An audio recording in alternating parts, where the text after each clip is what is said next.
I'm going to go ahead and get started. I just want to welcome everybody here and thank you for showing up. I'm super excited that you're joining in on this call, and you're in for a treat. This is one of my favorite practices, and I'm so happy to share it. So I do want to say just a little housekeeping. I am recording this, so if you'd prefer not to be seen in the recording, you can turn off your video. Um, Otherwise, you'll be recorded, and when we ask questions, if you ask a question, you're going to show up there. So just be aware of that.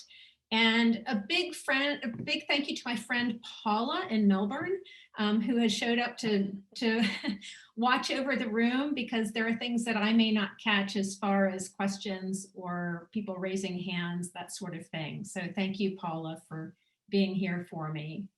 Thank you, Anne. Sure. Yeah, it's just super sweet. So I'm going to get started, and what I'm sharing today is a practice, a presence practice that I have used for years that's simple and very powerful. It consists of blessings that, from my experience, have brought me more into the present moment. And as most of us know, the present moment is where all the magic happens. So it's a good place to be. This practice consists of 3 steps, 3 blessings, and I'm going to share those with you in a moment. And you needn't take notes. I'll put a link to a handout in the chat in a little bit, so that you can have a copy of the blessings and you won't need to write them down. So you can just be present, which would be awesome. So I first want to ask, and let me just put my view on gallery. I just want to see a show of hands. You can either raise your hand in the reactions, or you can raise your hand like this. I just want to see a show of hands of how many of you do a blessing of food or otherwise on a fairly regular basis. Okay, so there are a number of you that do that. So I know for me personally, I have done blessings over my food for a number of years, and it's early on, it felt like that was a way to offer gratitude and have reverence for what I was, the gift of the food. And in the 90s, I took a class with a spiritual dowser named Joey Korn. And in that class, he doused the food before and after the blessing to show us how things had shifted energetically. And what I want to say about that is that what I learned from Joey is that blessing is a reverent act. It is not just about rote words or actions. It's about coming into the present moment, residing in your heart space, and offering a reverence or a blessing for whatever is before you. So there are a couple principles I want to lean into here. One is that, well, let me just back up a moment. I think that for many of us, blessings have been a religious practice, and that's perfect. If that's how it shows up for you, that's a great practice to have, no matter where it comes from. Blessings are powerful. I want to look at it from a slightly different perspective, and that is relying on the principle that everything is energy, and everything being energy. Our blessings, our intentions, our prayers have effect on that energy. They transmute the energy. And this is grounded in some scientific study, actually, in quantum theory. And I won't go into this very deeply, but my background is in chemistry. So I like the scientific aspect of things, and I like to have some sort of backing behind the things that I believe.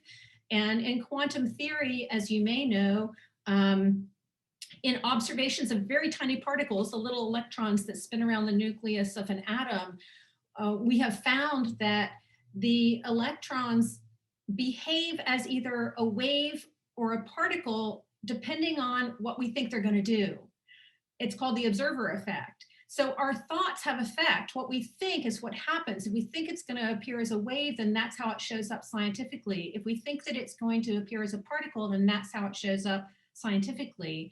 And so from this, we can see that our thoughts can affect reality, and that's part of where I'm coming from as I look at this blessing practice, is seeing that we can shift things as we think about them, and that includes our intentions. Our thoughts become our prayers, and we can bless things and have what's before us shift.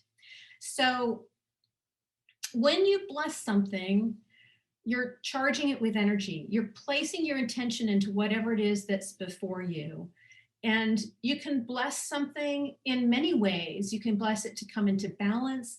You can bless it to hold a particular beneficial energy.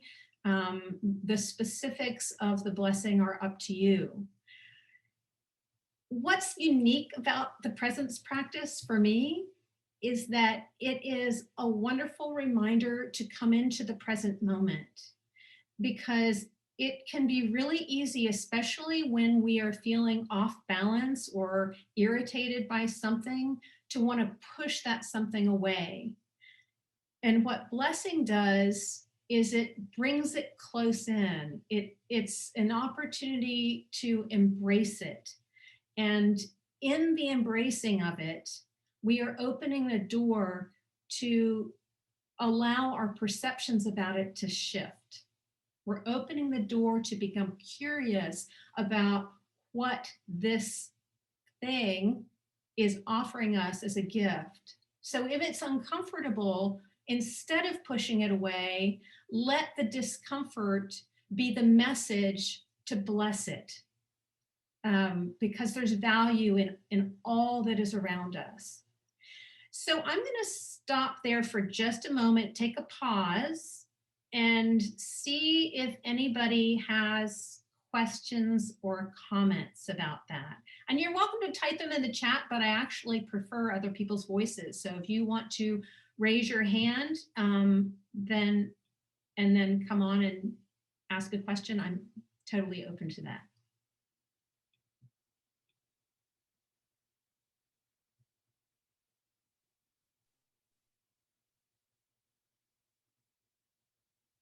Any questions? If not, I will continue. Okay, I don't see any questions. Anne? Yes, yes. Can you give a concrete example of that? Can you give like how you would turn that kind of thing that you're not wanting to deal with into part of the blessing? When you say concrete example of that, you mean of the you were just saying that sometimes you have, you know, maybe some negativity that you just want to push away from you, but that you should make it part of the blessing. And so I wondered if you had some example yes, of how that would be turned into a blessing instead of being turned into a rant or whatever. Right. So, and this one is the first one that popped in my head, so it's what I'll share because it was a fairly current experience. And that is this summer, I fractured my femur, and I was out riding my bicycle and I hit the railroad track when it was wet, and I went down, and my bike went one way and my body went the other, and my femur was crushed over the top of the top tube. And I know that sounds really violent, but it was, while it was painful, and I could have ranted over that, the first thing I asked is, what is this really about? I'm laying there in the road, and you know, you don't break a femur without there's being some major shift going on, is how I feel. That's how I take it in. And so for me to really embrace that and to ask what it's really about, you know, bless this experience. There's got to be a gift in it. And almost immediately I had the gift come in. And that was that my daughter was with me, and I had an accident on my bicycle. Well, not an accident. I was violently attacked on my bike 30 years prior to this, almost to the date as this bicycle accident this summer. And one of the intentions I was holding at that time was that my daughter would grow up to be a strong person because I was a good role model for her, because I didn't feel that. I didn't feel like I was in a powerful place to raise a daughter in this world. And the really interesting thing was this summer when I had that accident, my daughter was with me and she took control of the situation. She dialed 911. She got me to the hospital. She got my husband to the hospital. She got our bikes home. And so almost immediately I was being fed this information like, oh, this is such in stark contrast to my last experience of a trauma. But also what a beautiful gift to see my daughter showing up in this very powerful way. And so for me, that's what came immediately to mind as an example of how we can pull it in and have gratitude for what's before us, even when it's difficult. And especially when it's difficult. Thank you. Mm-hmm. So yeah, life happens for us, not to us. And the blessing practice opens the door for greater awareness, because there's a gift in all of our life experience. I learned this practice, this presence practice from Joey Korn, who's the spiritual dowser I spoke of. And there were two instances that I really began to embrace it more deeply. And the first one was that my son was 5 years old and I had learned this blessing practice. There was a little boy who moved into the neighborhood and he would come down and play with my son, and he used very foul language. And so I told the little boy, you know, you can come to our home and you're welcome to play here, but you need to not use the foul language. You need to, clean up your language, and then it's fine.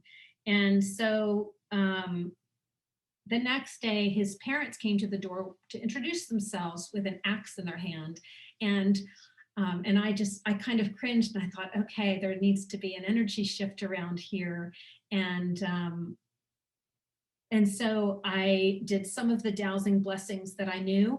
And then the little boy and his parents didn't come back on our property, but they were right up the hill from us and they were very disruptive. They played loud music 24/7.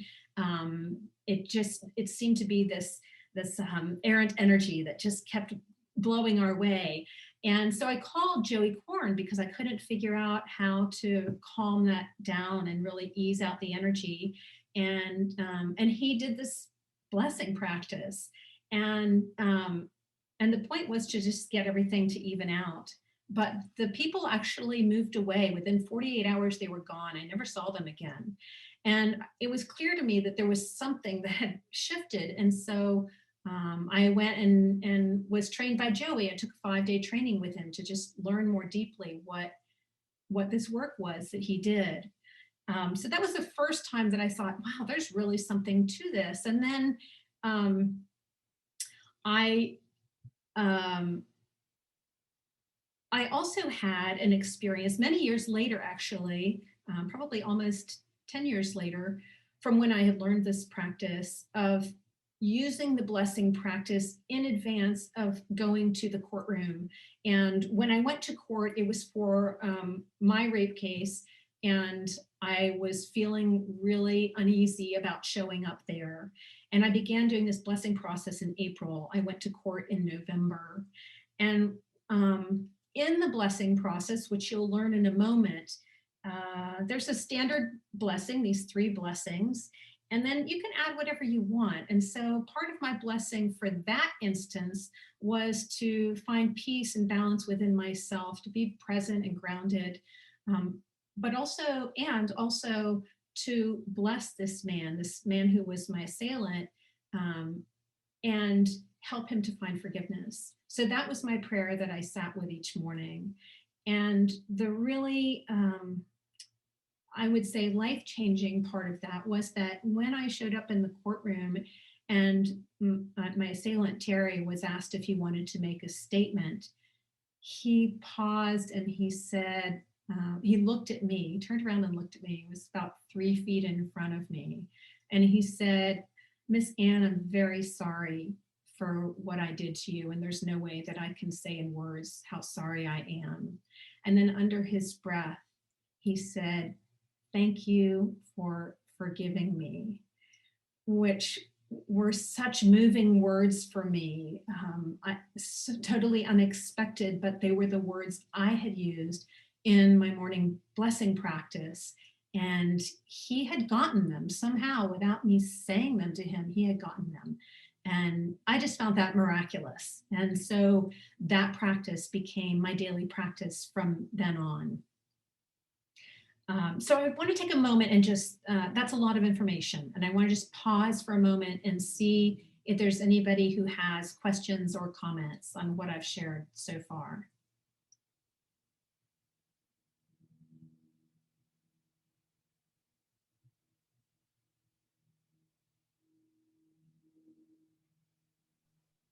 Anne? Yes. Is it your belief that every experience that we have in life is in some way, shape, or form a blessing? Every experience that we have? Yes, I would say. I think everything that comes into our awareness depends on how you define blessing. For me, I would also say blessing, miracle. Yes. Mm-hmm. Yeah.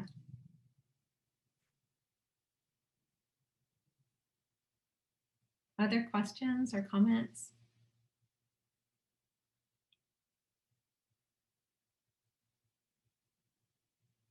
Okay, so the presence practice that I'm sharing has the ability, obviously, to bring you into the present moment and help you become heart-centered, because it holds reverence and it strengthens you. And I had never really thought about it strengthening me until I received a teaching from a tree, actually.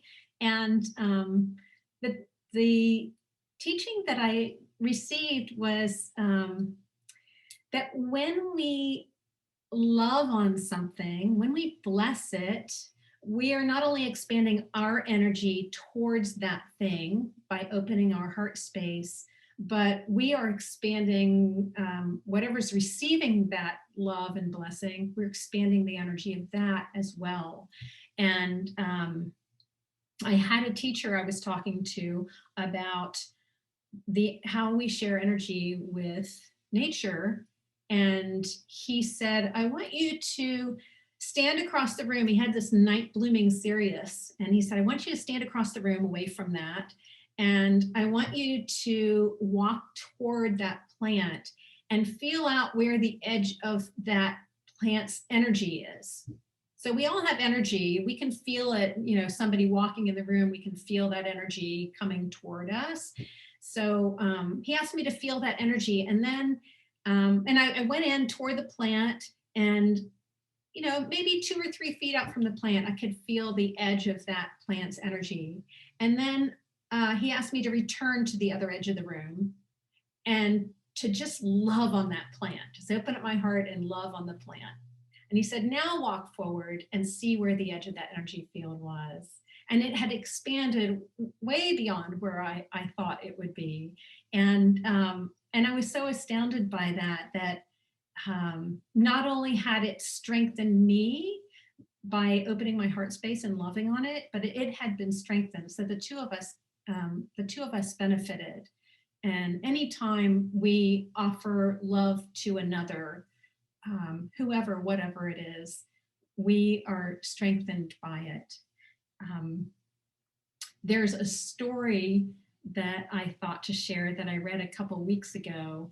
And it was a story that was written by a man named Dr. Ritchie. And he took part in the liberation of the Holocaust victims after World War II. And he was there to doctor them, to take care of them. And he met a man in the concentration camp. His name was Wild. He had been named by the Americans Wild Bill Cody because he had this wild mustache. And Dr. Ritchie saw him and was astounded at how healthy he looked. He stood upright. He didn't look depleted. He had lots of energy and he was helping a lot of people, and everyone seemed to love him. And Dr. Ritchie thought, well, it must be the case that Wild Bill has only been here for a short amount of time. It turned out that he got to sit with Wild Bill for a bit and learned his story. And Bill had been there for 6 years, just like the other prisoners who were sickly and depleted and had very little energy. And his story was that the Germans came into his village at the beginning of the war, and they lined up his family members. He had 5 children and his wife, and they were all killed, and he begged to be killed with them. And they didn't kill him because he spoke multiple languages and they thought that he could be of use. But he decided right there, he said it was an easy decision to decide to love everybody going forward. And he had been a lawyer and he saw how hate would kill people.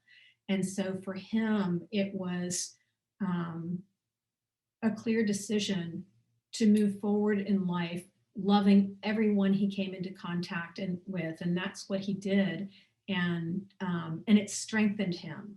So case in point, love generates. So the blessing that I'm sharing has 3 parts, and those are: bless yourself first, bless others, and bless your space. The bless yourself first, I say first because we often will take care of others, especially in this culture. We'll take care of everybody else before we take care of ourselves. And because this practice strengthens you, it's best to start with you, because you're going to be more powerful in blessing others if you bless yourself first. So again, these are not just actions and words. This is about being in your heart space and having reverence. So before you begin a blessing practice, it's good to feel your feet on the ground, to really come into your body, to take a deep breath, and allow yourself to release whatever you don't need anymore. And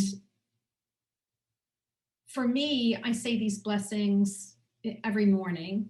I also say them if there's a time in the day or something happens that I feel off balance, because as I said, the off balance, the imbalance for me is a reminder to embrace it, to pull it in, to know it's happening for me, to find the gift in it. And that's a really great time for me to do a blessing. So each of the 3 blessings has some parts. And again, I have these written out and I will put that in the chat. The first step of the blessing is to address the divine. And we all have a different way that we see that. You could address the divine as God, it could be spirit, it could be creator, whatever feels comfortable for you. It's my belief that there is a power outside of us that is a mystery, and we don't necessarily know everything about it, but that's who I'm addressing when I address the divine, is that unknown power, that part of our experience that is way bigger than me and can take me into that mystery and magic of life. The second part is to ask for the blessing. Please bless me. Simple. The third part is to make a specific request, and I'll go into that in a moment as an example. It's a statement of what you want. The fourth part is to express your gratitude, to say thank you or gratitude in some way. And the last is to close it, to close the blessing. So to say amen or aho or so it is, or however that works for you. So the blessing sounds like this for me, and it could be slightly different for you. It is, Creator, please bless me. And my specific ask is, create a unique energy configuration within me to support the healing and the balance of my complete being at all levels, physically, emotionally, mentally, and spiritually. Thank you. Amen. And that's it. It's simple. And then I do the same for another. For me, it's blessing myself first, and then I bless all of the people in my house. But for you, it might be that you bless your dog, or you bless the people that you work with, or wherever you are, whatever you're doing, that you choose who it is you're offering the blessing to. And the third, and that one sounds the same. Please bless Paula, create a unique energy configuration within her to support the healing and the balance of her complete being, physically, emotionally, mentally, and spiritually. Thank you. Amen. And then the last part is to bless your space. And that could be your work environment, it could be your property, it could be your home, your office, whatever space it is that you want it to clear the energy in. And that one comes out a little bit differently. It's Creator, bless this space. And for me, it's my specific ask is I'm asking for the slate to be cleared. So I'm asking to remove anything that's not needed there. And the way it sounds is remove any human energy patterns that are improperly imprinted here. Clear the slate. And then I ask for another specific piece, and that is to fill it with whatever I want to fill it with. Fill this space with love and light, with healing, with balance, with abundance, with peace, whatever that is for you. Thank you, amen. So those are the three blessings. And let me just put in the chat box. So here's the link to the presence practice, and it's a PDF handout, so you can download it. And it shares a little bit of my stories. So it has some background for you. So I just want to see if anybody has any questions on what I've shared, any part of it.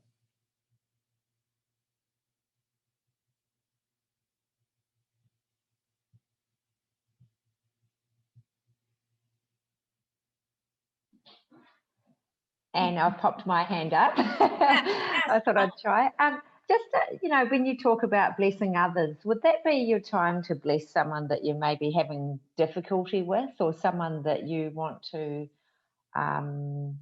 like you said in your story about offering forgiveness? Is that the time where, say it's someone who's harmed you in your life, or just that someone that you've had difficulty with maybe in the past, or someone in the present, and would that be the time, or would that be the space time, the slate to be cleared? Oh, definitely, offering it to the other. And you don't necessarily have to do all these together. This is kind of my morning blessing. But yes, like if you go throughout the day and you're having difficulty with someone, embrace them with a blessing.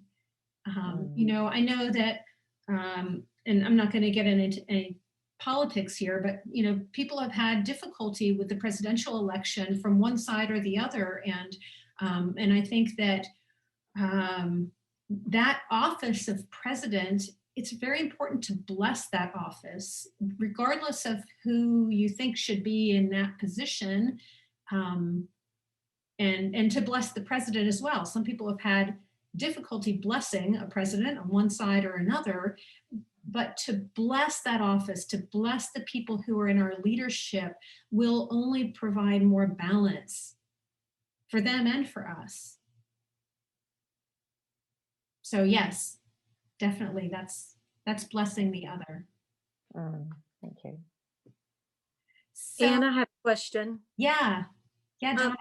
So if you are wanting to bless someone else, maybe that you're in conflict with, is it always the 3-part step? Like, say you do the 3-part step in the morning, and then in the afternoon, maybe you have a conflict with someone on a call or something, and so you're wanting to send them a blessing, do you start again with first blessing yourself and then blessing them and then blessing space? I mean, do you always have to do all three parts, or how does that work? No.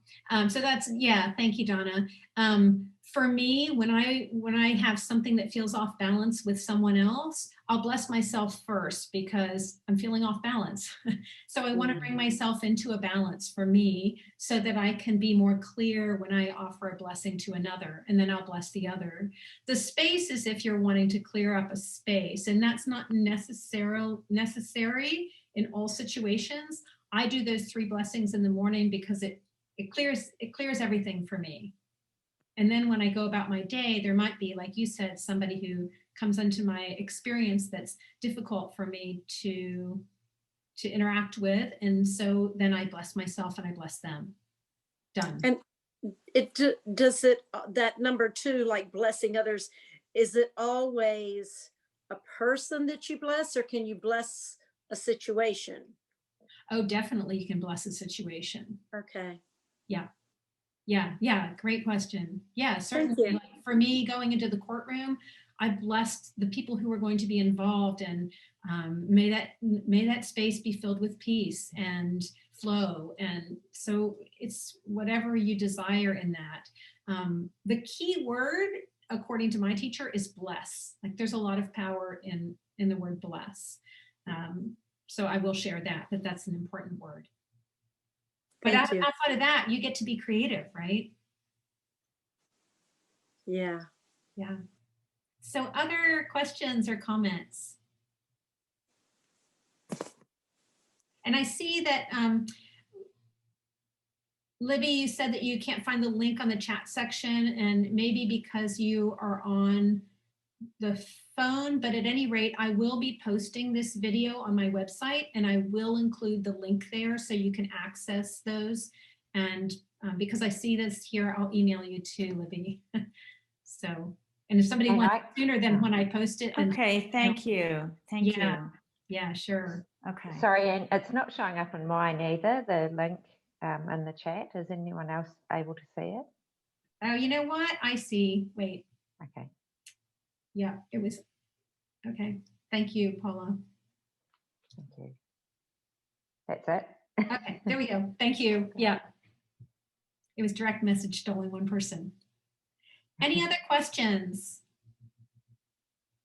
I just wanted to make sure I understand that if a blessing causes me and the other to expand, that if I don't feel forgiveness, if I'm looking for relief from my resentments, I can bless myself and the other over time and slowly get there as, you know, my heart expands and hopefully theirs as well. Is that true? That's been true for me. And when I was working on going to this court case, for example, I didn't feel forgiveness at first. For me, it was fake it till you make it. And I did just do the rote prayer. I didn't feel it. It took time. And gradually over time, I felt more connected to this man, my assailant. I felt more connected to him. I felt a deeper understanding for him. I could understand that we were connected and had things in common. We were both wounded. And so there were learnings that happened over time because I was willing to be in my heart space and open myself to the possibility that there was a different way to hold it than to be in anger or angst about it. Thank you. Other questions or comments? And I was just wondering if you could say a little bit more about space, blessing space. Okay. Anything Yeah. specific that you're wanting to know? Just the slate to be cleared and Sure. clearing up space. Yeah. What is it? So, in in the spiritual dowsing that I've learned, if you are not familiar with dowsing, dowsing is often known for as a way to find water. You may know the forked stick where you're looking around for water and then you find where that water is and that's where you dig for your well. And there are still many dowsers who do that work for people to find and dig their wells. Spiritual dowsing is a way. I see spiritual dowsing as an extension of our intuition. Any dowsing is an extension of our intuition, and it's a way for us to have a visual of, or to get more in touch with what's truly happening with our intuition, because we often, all of us in this culture, push away our emotion.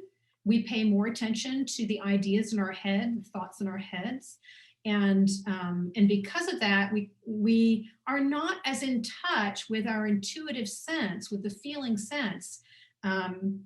So let's say that somebody walks in this room and they have really great energy and they're happy and lighthearted.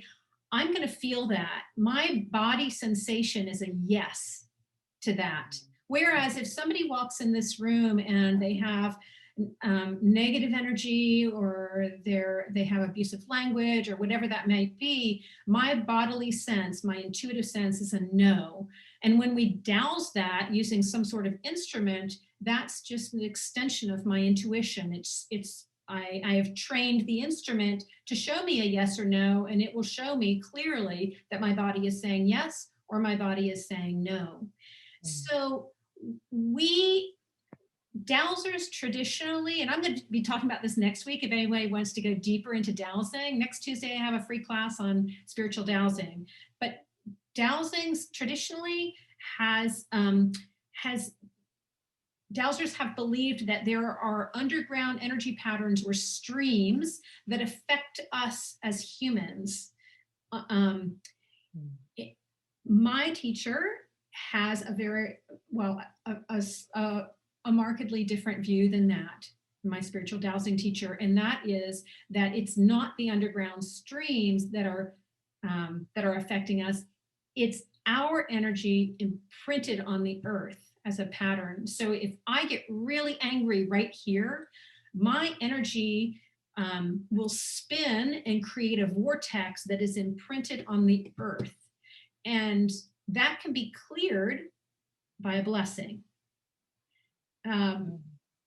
And so when we're clearing a space, and Joey, by the way, Joey Korn does this work all over the world. He clears energy, and it's profound, the changes that occur when the energy is cleared in a space. And you can be talking about my office right here, or you can be talking about 30 acres of land. And he brings that energy in, he uses Google Maps, he imprints it, he douses it, he finds where the errant energy, the detrimental energy is set up, and then he blesses it to change it into beneficial energies. So the blessing to clear space is to shift those detrimental energy patterns into beneficial energy patterns. So if you imagine vortices that might hold anger being shifted to hold love, that's what we're doing when we're blessing a space. And to do the blessing, we first say, bless this space. And then I say, and this is by the teaching that I received, remove any human energy patterns that are improperly imprinted here. That means if I got angry in this space and I imprinted something here unknowingly, then I want to clear that out. Or somebody visited my home and imprinted an energy here, I want to clear that. I want to clear the slate. So that's what the clear the slate is about. And then the other part of that is, I often add, is please convert any detrimental energies into beneficial energies. So that could be the energy that I've set up in this space. It could be The electrical energy that might have a negative impact on me sitting in front of my computer, I'm converting that into beneficial energy. I want it to make me healthy and strong and vital. So we get to be creative again with our blessings and state exactly what we want with this space clearing blessing. And then of course to fill it with whatever you desire. Yeah. Thank you. So intention is the really important part there too. Yes. Isn't it? Thank Yes. you. Michelle, you have a question. Okay. You said that there is a blessing in every experience, even the bad ones? Yes, especially the bad ones. Now here's the thing. So blessing, we're using blessing in two ways here, right? When we're saying a blessing, somebody's just coming in. So we're saying a blessing on something, and which is a way of showing reverence and embracing something before us. When I say that there's a blessing in everything, there is a gift, I would say. There's a gift in everything. The beautiful thing about blessings is that it takes us out of judgment. You can't be blessing something and judge it at the same time. So my judgment about something might be, this is horrible, but that's my judgment, right? May feel horrible, may look horrible. Everything about it seems horrible to me. That's my judgment. But when I can bless it, it opens the door for it to reveal something new to me that is the gift in it. Guess I just haven't made it that far yet. I don't think it's about making it someplace. I think it's about, for me, it's been about practicing and experimenting and seeing what comes. And at this point, I have enough legs beneath my table of belief that blessings matter, that they make a difference, that there's no denying it for me. And so what I would invite is just practice it, see what comes. Find something that really is upsetting or bothering you, or maybe not really, just a little bit, and bless it. And see if you can begin to feel it in a different way. See if it comes in a different way or offers something to you that's a gift. Okay. Thank you. Thank you. Other questions? And Katie here. Yeah. Hey, Katie. Good to see you. It's good to see you too. Oftentimes in my time for spiritual center and prayer, I will ask for blessings in terms of thanksgiving and guidance. And recently I have encountered challenges when trying to ask for those blessings specific to healing of other people. Could you give us an example on how you might frame that? How I might do a blessing to heal Yes. someone else? Yes. I would do that blessing the same way that I've shared. And in the specific ask, it would be that, please bless this person. Create a unique energy configuration within them to support the healing and the balance of their complete being, because that's everything, physically, emotionally, mentally, and spiritually. And then I might say a specific blessing like, please surround them with love, give them the strength, the vitality, whatever it is that they need to work with what's before them. And for me, Katie, blessings to heal, I think, what we want to see is that the person gets better. That's not always the case because healing Right. different ways.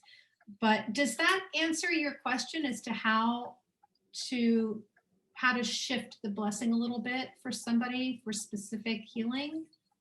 Is that what you were looking for? Yes. And to, that that leap of faith and release oftentimes is where the challenge comes. That the blessing's not necessarily in our control. It is up to a certain point, and then it has to be released into the energy that you've spoken about. Is that correct? Yes, we need to let go, because holding on to it is us trying to control the situation, right? And it's that kind of defeats the purpose of the blessing, because we're asking Creator, God, Spirit to take this piece because we don't know the how. And all I'm trying to do in my blessings is create more balance and peace, one within myself and hopefully within another. What I find is that I have way less control over somebody else. It's more about me than it is about them. And my concern about them is more about me than it is about them. That everybody's doing their own perfect and right thing on this planet. And I may hold concern and I may really want things to be different for someone else. But all I can really do is take care of myself. Understood. And in the faith paradigm, to release that energy to whatever person, whether it be physician or process that's important for them, is what's got to happen. Right, and to bless those people involved. Right. Please bless the surgeon. Please bless all the people who are involved in this process. Bless them in such a way to bring them into balance, physically, emotionally, mentally, spiritually. Perfect. Yeah.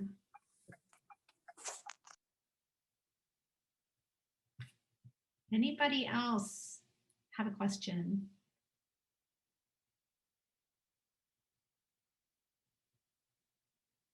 Okay. So, I did put the PDF out. Hopefully everybody can see it now in the chat section. I know that somebody came in a little bit late, so if you want to check that, you'll see the handout. It's right there. And I will put this recording up on my website with that link later on. And if any of you want to join in on next week's class, you can go to my website and sign up there. I really, really appreciate all of you showing up. It's been super sweet to have you here, and I'm grateful for the opportunity to share a little about what I have been focused on lately. So thanks so much. You all have a blessed day.